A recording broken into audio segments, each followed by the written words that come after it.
Hey guys, Ashlane here, episode 119. Today I'm going to bring you 3 raids that have epic snipes at the end to get that second star, that 50% star. So basically, I do want to go over this strategy. This is a GoWiWi attack by myself. I've been using GoWiWi just because with the 4 golems and my max heroes, I really have enough of that meat shield firepower. I don't really need the golem, the big bulky tank unit. Rather bring those extra wizards to give me some DPS on the ground.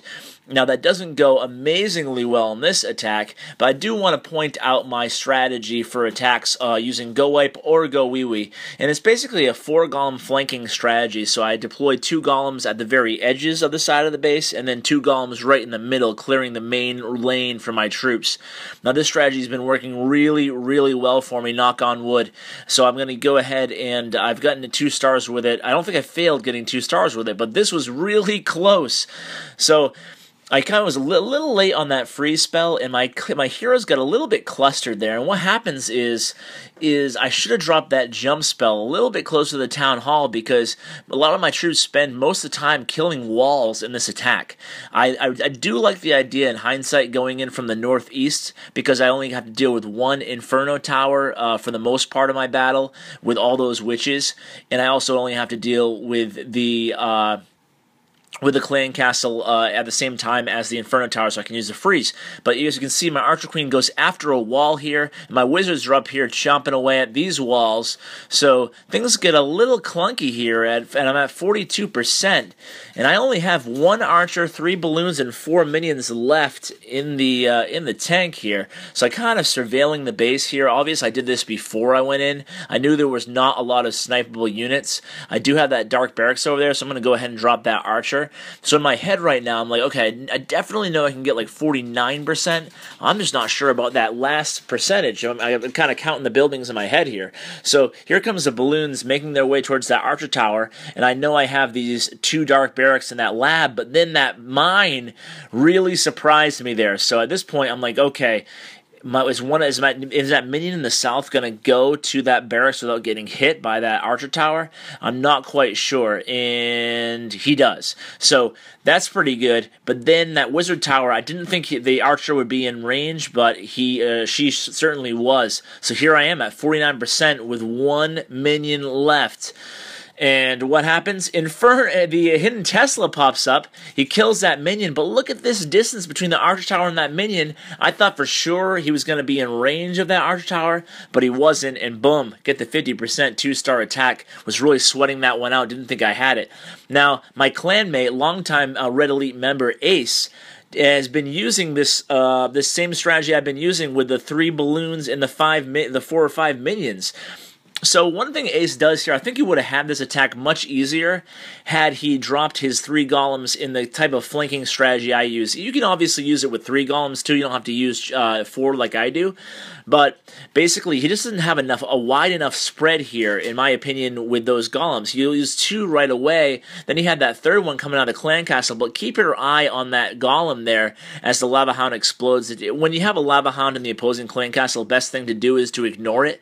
So watch that golem, though. He's still not to the center. He's providing not a lot of cover, but Ace did a smart thing there, and he dropped his wizards and his witches after the golem, too. Not all of them, but a few wizards and witches after that golem. But that giant bomb, if you go ahead and rewind, that giant bomb actually took out a lot of his firepower. So he's left right now with that last freeze spell. He's going to pop it right there. He has the Queen's Cloak, and she's locked onto that Town Hall. So he knows he's going to get the Town Hall down. But look at this, only 30%. Now Ace is going to do a couple smart things from here on out, though. Going to get that Town Hall down, and the Queen's going to lock onto that X-Bow. He's still sitting on that ability, so he's going to end up popping that Queen's Royal Cloak. The X-Bow goes down. She takes care of one of the hero platforms, but then she locks onto the X-Bow rather, before she can get ahead and go on that Builder's Hut. So he's at 36%. He has 3 balloons, 4 minions, 5 archers. He does a really smart move there. He sees that open space in front of that Wizard Tower, and he triggers those bombs with a minion. That could have been the difference in this. Well, actually it wasn't, because he ends up doing well for himself. But he goes ahead and he deploys 2 balloons to that Wizard Tower, 1 balloon to that cannon, hopefully triggering any other any other bombs around the area if there were some near that collector. But now he's at 39%. Things are starting to look a little bit better here as he has those balloons making their way through the bottom of that base, and they're going to head over to that other wizard tower. So now he's at 42%. He's still sitting on 5 archers, a couple wall breakers. He used the wall breakers just to maybe trigger traps or whatnot. So he's at 47%. Look at this. He's cleared everything by this time. So his minions are going to go ahead. Like I said, he made a little hole there for the archers. Archers are going to go in, and there it is. A very nice snipe. I call this an epic snipe. Even though it wasn't a last minute, it didn't really come down to the wire like my previous attack did. You can see that he had a lot of percentage to make up, almost 20%. So this is one of these snipes. Another one that I did. Now this is a GoWiWi attack. I brought 3 witches and 1 P.E.K.K.A. And there it is again, my exact strategy. Like I said, I've had such good luck. You guys should really mimic this. Let me know how it goes. But you can see the golem way over in the east, and he's backed up by 3 wizards. The golem way in the south, he's backed up by 3 wizards. And then my main force is going to plow their way into the base. Now, the reason I went at the queen with the wall breakers and the golems there and the rest of my troops is because I knew the queen was going to start, A, distract my heroes and my troops, and B, she was going to start plowing away at them from behind her little wall there. So I wanted to go right into her. And with that first freeze spell, I'm going to drop it kind of on as many clan castle troops as I can as the rest kind of caught up. That's basically what I try to do when I do bring a lightning spell. I don't always bring lightning spell depending on the base, but when I do, I kind of try to hit the first troops with a freeze spell if I can get them over the Inferno Tower. So here we go again, guys. Now, once again, not to make excuses, but I think I should have been able to get more percentage right off the bat had my troops gone in a little bit better directions. As you can see, I was hoping to clear out most of that southern unit there with that golem. I always count my units before I go into any battle. But here I am at 40% again, and I have 6 archers, which is nice. But I only have those 3 balloons and 5 minions. Now, like I said, I've been always taking these 3 balloons and 5 minions lately. I haven't lost with it once again, knock on wood. I put my archer there on the lab way up in the north, as you saw. I'm going to put an archer over here on this collector here, this elixir pump. And at this point, I'm really eyeing up that western archer tower, because although he does, I find the gold mine over there. So basically, I'm just surveilling the base right now. I've already done this before I went in, but I know I have about 4% there on the pumps and the lab. So at this point, I think I'm looking pretty good, and in fact, I am, and I'm going to be able to get over 10% of snipes in this attack.